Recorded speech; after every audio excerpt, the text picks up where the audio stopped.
Cet homme n'avait rien mangé depuis très longtemps. À l'intérieur de son corps, vivait une créature étrange. Ce jour-là, il venait tout juste de se réveiller, et avait émergé du sol. À ce moment-là, il prit forme humaine. Il décida alors de chercher une proie dans un parc. John s'agenouilla devant un homme et lui demanda s'il avait de la nourriture. L'homme, inquiet, appela une ambulance. Mais lorsqu'il se retourna, John avait disparu. Peu après, John attaqua cet homme et le dévora. Puis, il se lava et prit l'apparence d'un homme séduisant. Très vite, la police arriva sur les lieux. La victime avait le cou transpercé, c'est que les vêtements et les affaires personnelles de la victime avaient disparu. Non loin de là, ils découvrirent des vêtements sales et en désordre. Les policiers supposèrent d'abord qu'il s'agissait d'un sans-abri. Mais alors qu'ils enregistraient les empreintes de la victime, un cri de femme retentit au loin. Ils découvrirent un jeune garçon coincé dans un trou. En le remontant, ils remarquèrent un objet étrange accroché à ses vêtements. Les policiers réalisèrent alors que cet objet ressemblait à ce qu'ils avaient vu sur les vêtements sales. Ils commencèrent à analyser la situation. Le parc était couvert de pelouse, il semblait donc improbable qu'un tel trou s'y soit formé naturellement.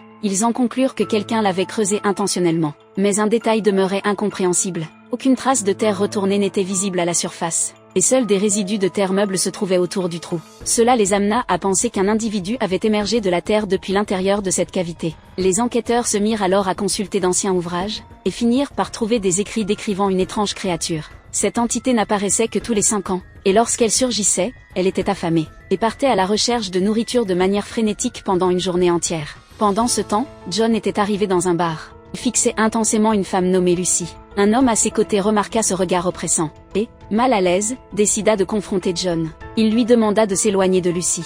Mais John, loin de s'énerver, accepta calmement le défi. Après avoir commandé un verre, les deux hommes sortirent du bar pour régler leurs différends. Très vite, John mit l'autre homme au sol. Il retourna alors auprès de Lucy, et entama une conversation avec elle. Le charme de John opéra rapidement, et Lucy tomba sous son charme. Ils quittèrent ensemble le bar, et John proposa une promenade dans un parc. Pendant ce temps, la police découvrit le corps de l'homme que John avait battu, et reçut un appel d'urgence les dirigeant vers le parc. Dans le parc, Lucy et John discutaient joyeusement. Mais soudain, John se transforma en monstre, et tenta d'entraîner Lucy dans une fosse qu'il avait creusée. Heureusement, les policiers arrivèrent juste à temps, et Lucy fut sauvée. John fut alors capturé et transformé en statue, puis laissé dans le parc, figé pour toujours.